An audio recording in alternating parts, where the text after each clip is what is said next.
Hi guys, welcome to Office Blokes React. I'm Office Bloke Dave. I'm Office Bloke Mike. I'm Office Bloke Daz. Collectively we are the Office Blokes. We are. It is Correct. True. And something else that is true is there was room for 2 people on that door that was floating at the end of the Titanic.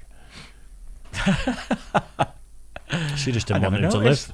There was plenty of room for 2 people, and she said, just budge up a bit. yeah, Do you not think the weight would have took the door down? it's worth a try. Then they both would have died instead of just one. But It's a chance you take. he was the bit on the side, don't forget, so she didn't want him to Bit survive. side of the door. Yeah. The doorknob. Right. Titanic versus modern cruise ships.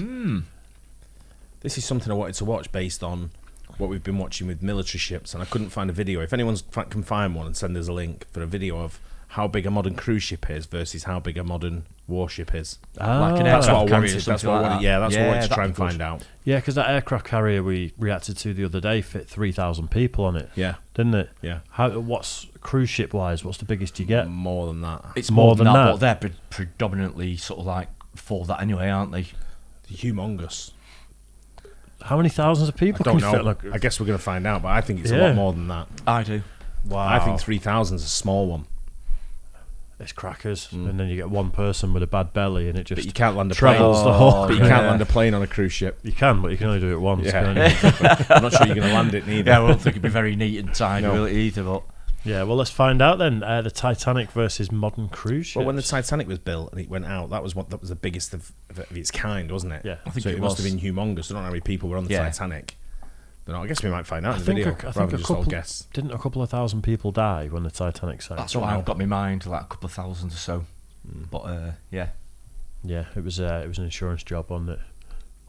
Not sure I about don't that. know that. I'm just saying that's one of the theories. Right, Titanic versus modern cruise ships. Let's do it. Jesus. In 1912, Titanic sailed the ocean to delve into something. Hey, look, not many relevant words rhyme with 12, okay? But it's true. The Titanic's only voyage ended in tragedy on April 15, 1912. At the time of the disaster, it was the largest and most advanced ship ever constructed. And that got me wondering about something. With over a century of advancement, how are today's cruise ships different from those of Titanic's day? Sure, we all know they're now required to carry more lifeboats, but that isn't exactly what makes them the life of the party. Let's start with the size. Everyone knows that the Titanic was the largest ship of its time. But how big was it exactly? The Titanic stretched 882 feet from bow to stern and had a beam or width of 92 feet. The ship's 9 decks rose to an impressive 175 feet, making it about the height of an 11-story building. Designed to carry more than 2,400 passengers and almost 900 crew members, the Titanic had certainly earned its It's a name. lot. Even had it managed to avoid the iceberg, the Titanic wouldn't have held on to its title for very long. The SS Imperator would steal its crown a year later when it undertook his maiden voyage in 1913. That's right, his. Even though most ships are referred to with female pronouns, Kaiser Wilhelm II specifically requested the ship be considered a male. It's not entirely clear why, but one possibility might be grammar, since Imperator, meaning emperor, is an exclusively male title in German. As the decades passed, ships only got bigger and bigger as countries and companies competed for the crown. As of 2019, the largest cruise ship in the world is the Symphony of the Seas, which is Wow. operated by Royal Caribbean. The Symphony dwarfs Titanic in every way.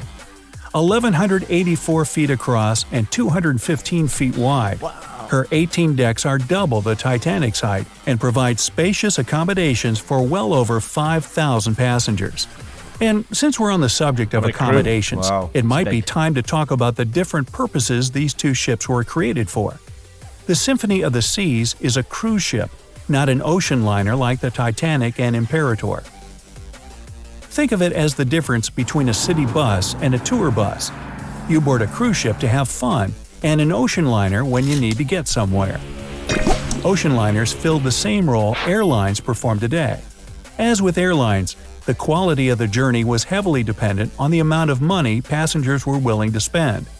First-class passengers would enjoy a saltwater pool, spa, gymnasium, and multiple restaurants decorated in the styles of French cafes and swanky New York hotels. Ooh la la! First-class cabins were large and well-furnished, containing multiple rooms such as lounges and private studies. Second-class rooms were smaller and not as glamorous, but luxuriously furnished, and the passengers still had access to a number of the ship's amenities. The people staying in these rooms were mostly upper-middle-class professionals, and their tickets cost the equivalent of $1,800 in today's money. Third class, also known as steerage, wasn't quite so luxurious, although the accommodations were still nicer than on many ships of the same era. Each small room featured 4 bunks, and the third-class passengers had access to communal bathrooms and dining areas. Most ships of the era didn't even provide steering passengers with running water or electricity. Titanic was also one of only a few ships that provide steerage passengers with food and allowed them access to the outdoor decks. Titanic's cramped bunk rooms might not be the lap of luxury, but were far better than a moldy cot in the ship's hold.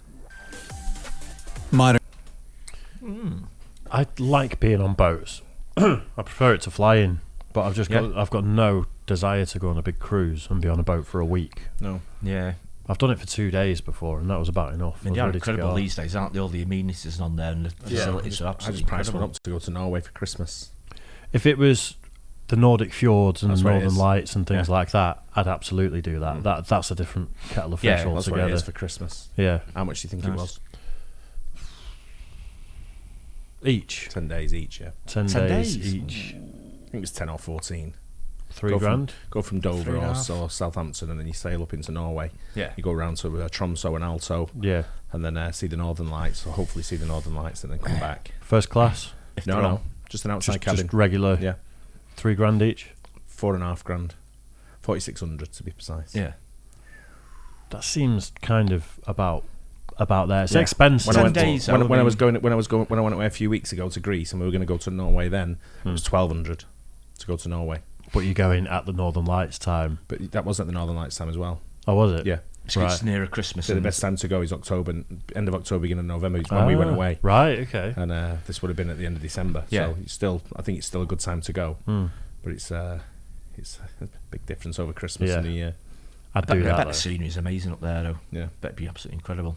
Yeah. That'd be nice. Modern cruise ships don't really have classes in the way as the Titanic or even modern airlines. People go on cruises for fun instead of transportation, so it wouldn't do to cram their passengers into bunk beds. Even the least expensive room on a cruise ship is still going to be about the level of a modest hotel room. Instead of rigid classes, many modern cruise lines divvy up their rooms based on size and location, with interior rooms being the least expensive and large balcony-equipped suites on the other end of the spectrum. Some suites are multiple floors, and many include private cinemas and game rooms. Symphony of the Sea's Ultimate Family Suite even comes equipped with a tube slide for the kids. Not that grown-ups Wow. can't use the slide. I mean, who doesn't like orange plastic? In addition to TVs and in-room slides, there are many other amenities found on modern cruise ships that wouldn't have been available in the early 20th century. The Titanic may have had its own pool, but many modern cruise ships feature their own miniature water parks, complete with attractions such as slides and wave pools. Other features may include things like golf courses, performance venues, and complimentary child care. Deluxe tickets may still come with exclusive perks not available to everyone, and some restaurants and shows will cost extra. But unlike aboard the Titanic, most amenities are open to all passengers. Now, ships didn't go from coal-powered steamers to towering oceanic resorts overnight. Shipbuilding had to come a long way before these immense mobile vacation spots became a reality. The Titanic was constructed in Belfast Harbor on a special slipway built specifically to accommodate its unprecedented bulk. Above the dry dock was a massive steel structure known as the Errol Gantry. This 225-foot-tall gantry utilized numerous cranes for lifting the large plates into a position where they then could be riveted into place. Many folks don't realize that there were special green frogs up on the gantry whose purpose was to inspire the workers to rivet. Nah, I made that part up. cool. Could you tell? The hull of the Titanic was made up of thousands of these overlapping plates, with the lower hull consisting of 2 layers. This was done to protect the Titanic from damage caused by scraping against the seabed. Unfortunately, the damage from the iceberg was just below the waterline, where there was only 1 layer of plating between the ocean and the ship's interior. Titanic's primary safety feature was the 16 watertight compartments making up the lower decks. The ship was designed to stay afloat with 4 of these compartments completely flooded. Again, unfortunately, the iceberg opened a long gash across 5 of them. The chambers also failed to extend all the way to the top of the hull. Once the water reached the top of the 5 breached compartments, it quickly overflowed and spilled into the others, dragging the ship down at an even greater speed. The fact that the water can go over the top of the compartments makes all of the compartments obsolete, though, doesn't it? Yeah, What was the point? Doesn't make it a compartment, does it? No. It's prone to failure. I think a bigger cruise ship launched than this as well recently, like a year Oh, ago. really? Bigger than the big one that he was just Yeah. talking about. Bigger. I mean, he said 2019. That's He did, 3 years ago. Yeah. Yeah. Whereas I'm sure one launched not long ago. That they said it was. I think it's still Royal Caribbean. Sorry, it might be Princess Cruises or whatever. Yeah. But one of them's got a massive. I don't know if that might be it. And it's just thinking, with everything that's been going on in the last 3 years, it seems like before that. Yeah. But Right. it seems something's a bit more recent. Bigger again. Wow. Yeah. I'll have to look into that. And I want to think it's Princess Cruises that have got it. Right. They said 5,000 well-accommodated passengers Plus crew. and it was 900 crew on the Titanic. So how big do you reckon the crew is? 900 crew on the. Was it the Titanic? It was the Titanic, Titanic, yeah, because yeah. I think it was it Yeah. 2,500 and 900. So Modern technology. I'm not sure if you might not need that many. I don't know. Yeah. I suppose you're not going to need people stoking a coal fire for Yeah. starting the But engine you're gonna rooms. need, obviously cleaners. You're going to need more cleaners, chefs, cooks. It's certainly going to need more staff because all the security. restaurants and stuff like that, Yeah. entertainers as well, they have on these They have cruise ships, don't gyms they? on there now, so it's Yeah. all like lifeguards. I would guess they'd have even more staff. Yeah, Yeah. probably. I would think they would. It's not just having enough people either, is it? Because there might be 20 restaurants and they all need to be able to accommodate as many people Yeah. as You possible. can have bar staff. I don't forget, like they say, the ocean liner is more to get from, say, Southampton to New York in whatever a few days Yeah. or something. Yeah. So they'd probably have less staff and probably won't need as many on duty. Whereas if you're going on a cruise for like 10 days, 2 weeks, they're there all the time. They'll Aren't keep so there's people going to be entertained. more, Yeah. more rotation of staff, Yeah. I guess, and shift work and stuff. So So, I mean, let's say it's a couple of thousand staff, like 7,000 people on that it's ship. a lot of people on a ship, It's isn't insane. I've got a That's feeling. Have you got your incredible. phone there? Just see what the largest cruise ship in the world is. I've got a feeling the Princess Cruises had one that was bigger. It Not makes long sense ago. it was them, wouldn't it? It was part of the same company. And Well, that's Royal Caribbean, wasn't it? was it? Right. Was it? Largest cruise ship in the world, 2022. Wonder of the Seas. Royal Caribbean. Royal Caribbean as well. It was the largest cruise ship as of February 2022. What's it called? Wonder of the Seas. Wonder of the Seas. So that was called something else, wasn't it? Yeah. Yep. Yeah. Does it say how many people? I'd have to go into it. It may take a second, so Wonder Yeah. of the Seas. make sure you fill the dead air while I'm just void. googling. Maybe More jump people there. in. Make you jump. He did. They're incredible. The size of them, though, are absolutely enormous, aren't they? Gee, I mean, it's absolutely incredible. I bet it's same sort of numbers, here we go. 5,500. Passenger. So is that Symphony of the Seas, the one that That's we the were one we're just just looking looking at? at. It was, Yeah. wasn't it? Yeah. So Wonder of the Seas. Passenger capacity, there's double and then there's maximum. So I'm guessing one of them may be passengers and plus crew. 5,734 and then maximum That's probably 6,988. with crew. Yeah. So So 7,000 people. 7,000 people Wow. on a piece of metal floating through the sea. Wow. That's a lot of people. Ships of today are still made of steel, but advancements in smelting and metallurgy have resulted in hulls stronger and less brittle than were possible 100 years ago. Aluminum is also widely used to reduce the ship's weight. This allows the vessels to achieve their towering height while still maintaining a low center of gravity, thanks to the heavy engines and fuel tanks at the bottom of the hull. The reduced weight also means lower emissions. Speaking of the engines, modern cruise ships run primarily on either diesel, natural gas, or some combination of the two. The vessels that use both often employ diesel engines for propulsion and natural gas to drive the motors that produce electricity. This is a far cry from ships of the Titanic's era, which used coal furnaces to boil the water powering its steam engines. Modern ships may not be emission-free, but it's a lot better than belching clouds of ash and smoke. Construction techniques have also changed over the years, although that's no surprise considering how radically the ships themselves have transformed. Instead of only having a few large internal compartments, the internal structure of modern cruise ships is a vast network of steel webs radiating inward from the hull, with every fourth web supporting a massive wall of steel.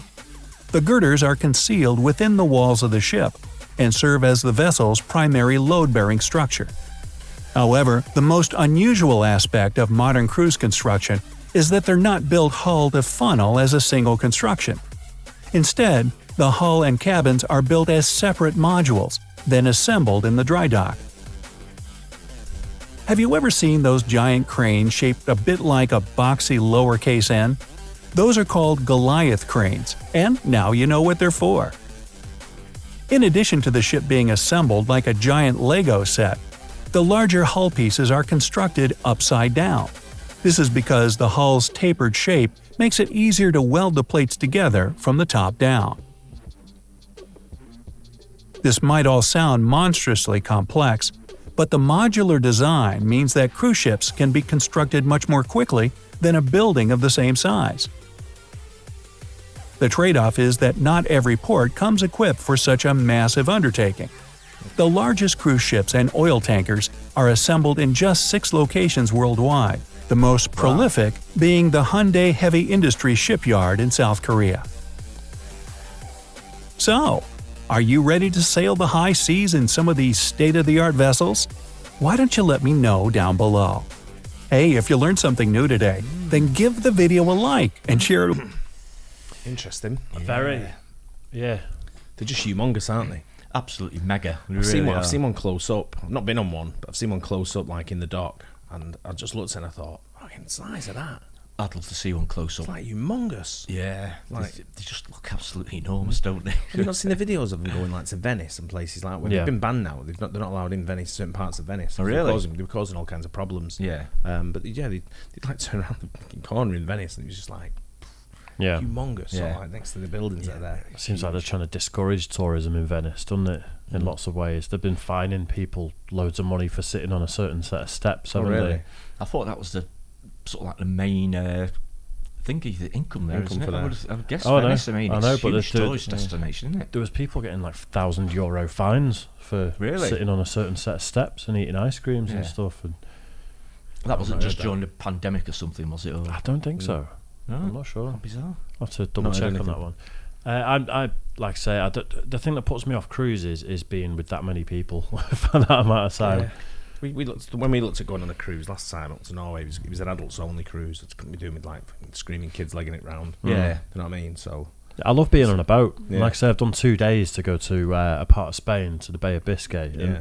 it was great. The weather was beautiful. You sat on the top deck with a couple of drinks.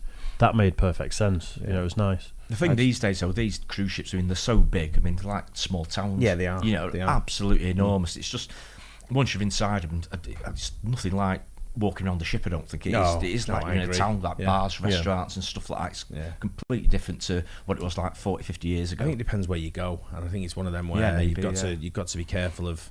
Do I want to be on the seas for that long, and do I have an option of getting off on the first stop and Yeah, flying somewhere else? Yeah. You know, Yeah, true, yeah. And I'll just stay on that ship, and if it's shit, and the next trip's like, oh, now we're going to travel 7 days somewhere, and you're like, nah, I don't want to be on there for 7 days. Yeah. I'll meet you there. Ideally, you'd go on one, just stay on it for a couple of days while it's in the dock, Yeah. and then just come off it. I'll just got go the from option. from UK to Spain, like you say, it's only Mediterranean. 2-day trip or whatever. Yeah. Yeah, that'd You be know, good. I could live with that. Yeah. You know, if someone says, "Oh, we're going to go there," and it's going to take 7 days to get there, I'd be like, "Nah." Yeah, bit 7 days, 10 days, bit stir crazy maybe, Yeah. being stuck in it for that amount of time. If you're stopping at a lot of different places, then Yeah. would that be all right? Because But some it is, of them 'cause do, it don't was they? 2 days. Like the Norway one's only short, but it was 2 days on the boat just to get towards Norway. Right, okay. And then it's like 2 days just sailing, Yeah, and I'm like, ugh. Right, You're just in okay. the dark, seeing nothing. yeah. Because this time of the year, it's going to be dark all year round in Norway, isn't it? Pretty much, yeah. You're not going to get a lot of Good daylight. point, that. Yeah. You're going to be inside. There'll be a casino. There'll be bars. Yeah. There'll be loads of Oh, yeah. entertainment. So you can fulfill a couple of days quite easily. Yeah, I mean, it's After great to that- get off and go into the towns when you get there and go to like Tromsø and Yeah, Alta this or is Yeah. somewhere that kind of different stuff. and Yeah, that. it's Yeah, nice. definitely. Yeah. I bet. Nice. But Anyway. yeah, good that. Hope you guys enjoyed that. Don't forget like and subscribe. We'll catch you on the next Cheers, one. guys. Cheers.